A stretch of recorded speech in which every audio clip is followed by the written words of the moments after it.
How do you feel?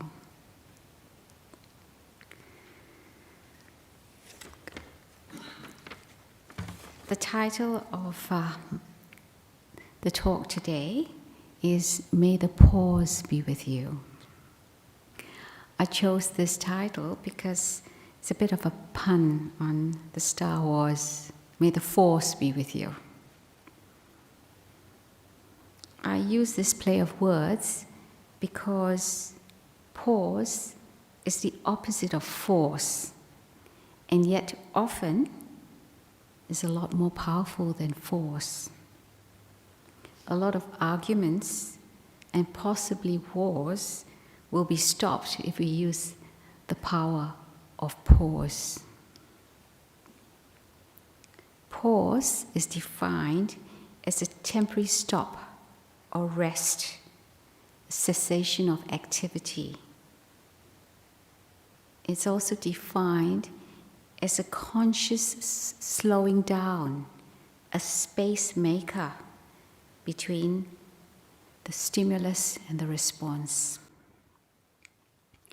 Force is defined as something done with violence, coercion, using physical strength. Using physical strength to make someone do something which they would not have otherwise done but for the force. Force also applies when we make unreasonable demands of ourselves. As Buddhists, one of our precepts is to abstain from causing harm or violence. Hence, being able to pause is a gift to ourselves. If we can achieve the same goals by using the power of pause instead of force. In today's modern world of superlatives, getting as many things done as possible in the shortest time possible, trying to achieve as much as possible,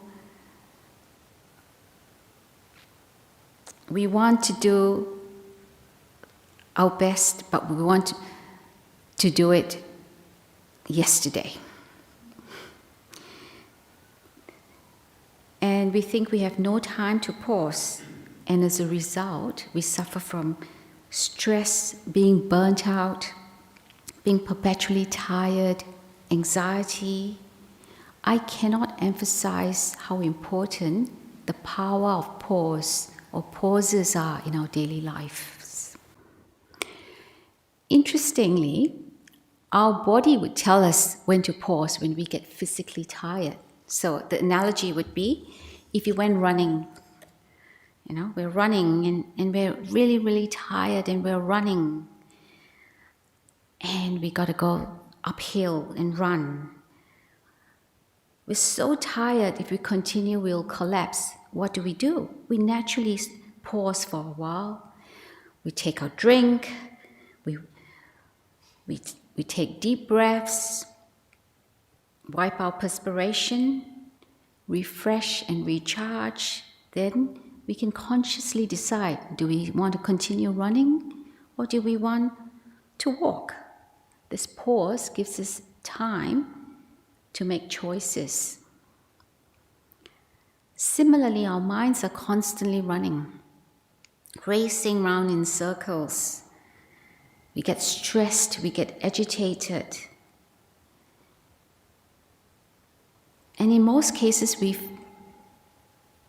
forget that we can pause, we can permit ourselves to pause. And when we allow ourselves to pause, we can make that wonderful decision whether we want to continue this or not. Pausing can help us in so many ways in our lives.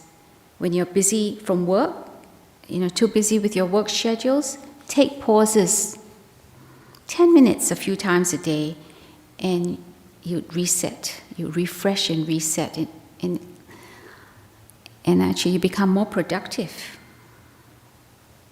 pause, refresh, and recharge.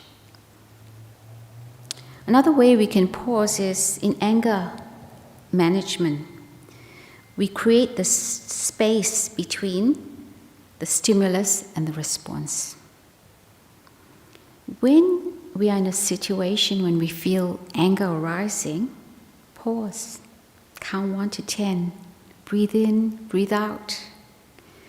When we are in the middle of an argument or an uncomfortable confrontation, it's easy to say something we don't mean.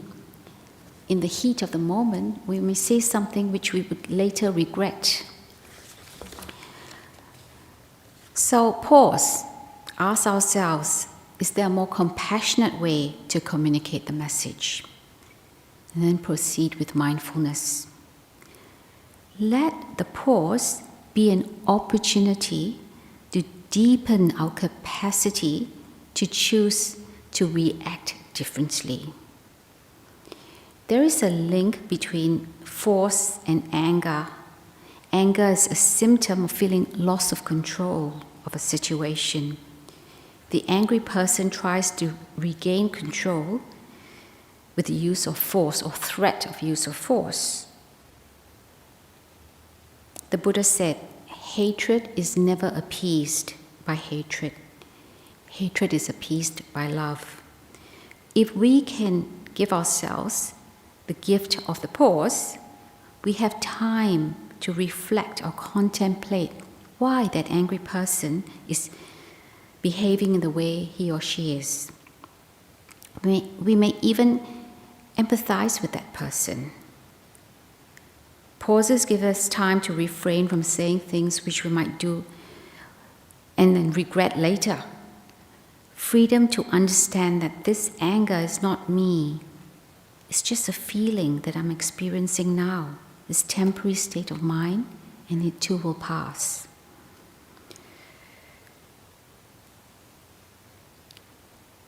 Feeling frazzled or indecisive and your mind is everywhere, take time to pause and you recollect your thoughts. Come back to your breath and you'll have a clearer mind. When we're having a tough time in life, for example, a few days ago, I spoke to a friend who recently left Perth to go into state to study and to work. Several unfortunate events happened, and it culminated with her meeting with an accident, and she injured her feet, and she had to be in crutches. She couldn't walk. She was alone, and she was in a vulnerable position. When we spoke, she didn't realize that she could actually pause. She could use this opportunity to pause, refresh and recharge. She could pause and make choices. She could come back to Perth for a rest, and if she wanted to, she could go back interstate to continue with her studies and her work. In relationships, many people stay in bad relationships, whether with their friends or with their partner, out of fear of being alone. Give ourselves the opportunity to pause from that relationship for clarity of mind to evaluate things. In making decisions, give ourselves that pause.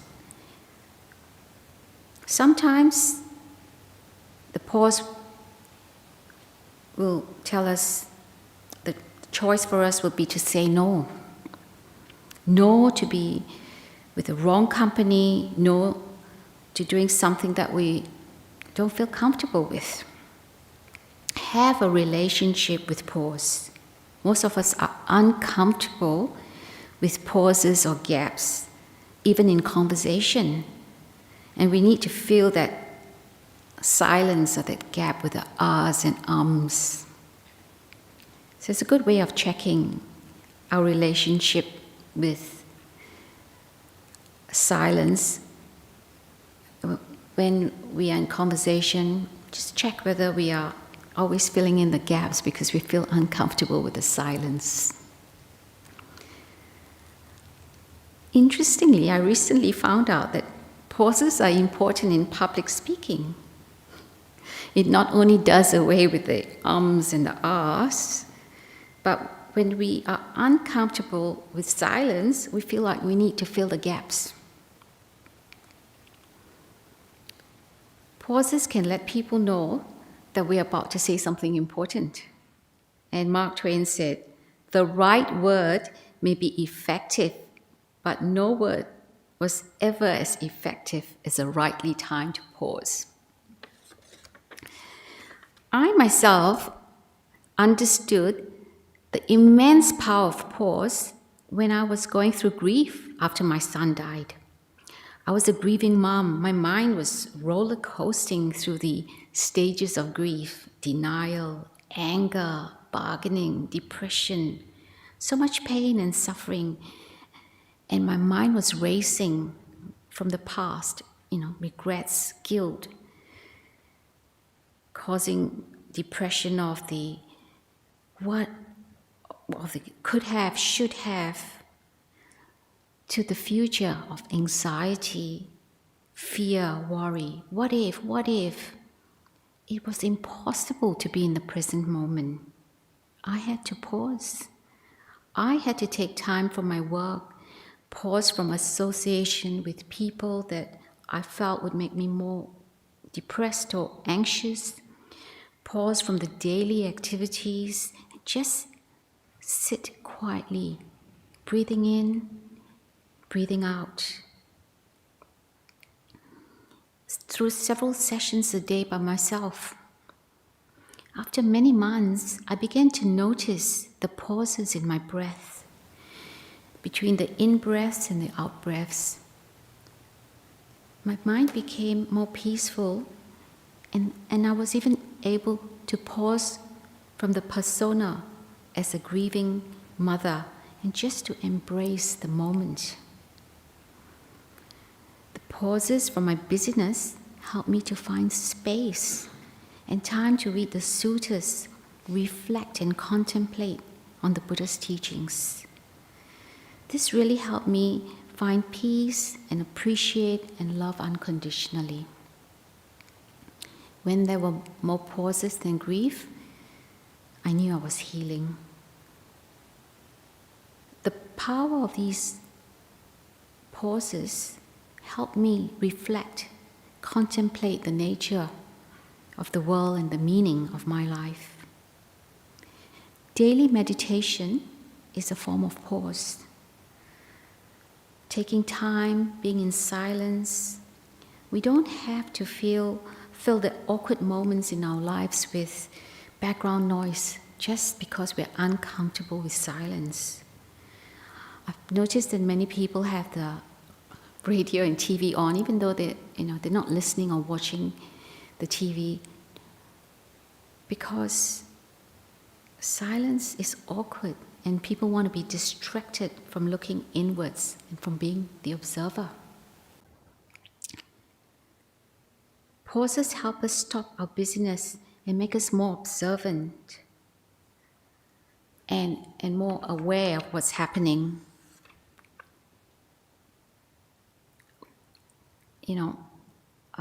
This is being live streamed, so if there are any students out there listening and you're stressed because of your studies, actually pauses help you to do better. I remember as a student, many, many years ago, I was always one of those anxious students who had to study right to the last moment, even until I walked into the exam hall, because just in case I missed out something, so I studied very hard. But there was one year, it was in my final year of high school, I decided to take a pause from studies. So the day before the exams, I decided, I'm going to take a break. I'm just going to relax. So I didn't study for the whole day before an exam, which is very uncharacteristic of me. Next day I went for the exam. It was a history exam. And I got the highest mark in the whole school. So I got the school history prize for the only year I decided to take a pause before the exam. So, pauses actually help you to do better. Pauses allow us to understand ourselves, and by doing so, we learn that we have to love ourselves first before we can spread the love to others. Some of the examples of how Buddhists practice the pause is through meditation, the practice of mindfulness, noble silence, reflection, contemplation, and going for retreats. The image of the Buddha sitting here is a powerful and universal symbol of pause. Thank you. If you have any questions, I'm happy to talk. Otherwise, the pause is just as good. What are your experiences with the pause?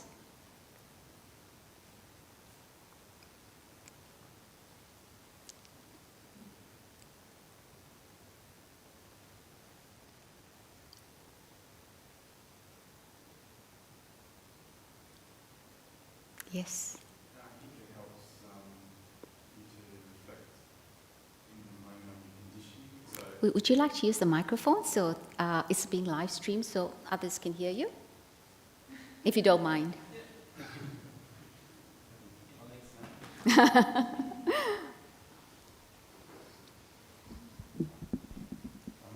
Yes?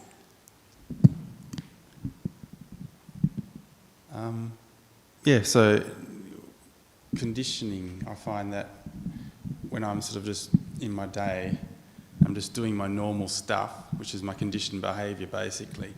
Now and again I just stop, freeze. I got this technique when I was younger, which was basically, you just freeze.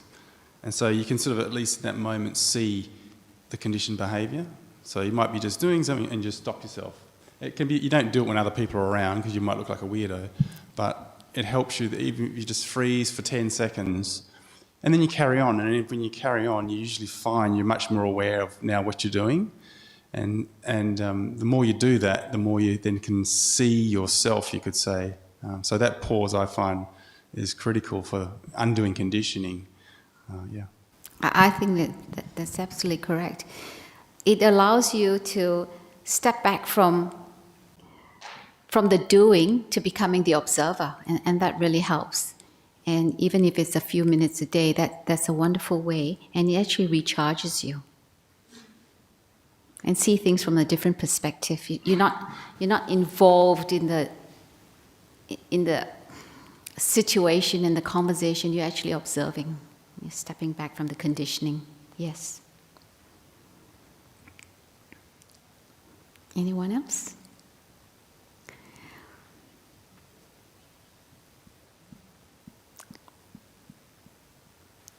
If you have no other questions, we'll stop for some biscuits and tea and just informally get to know each other.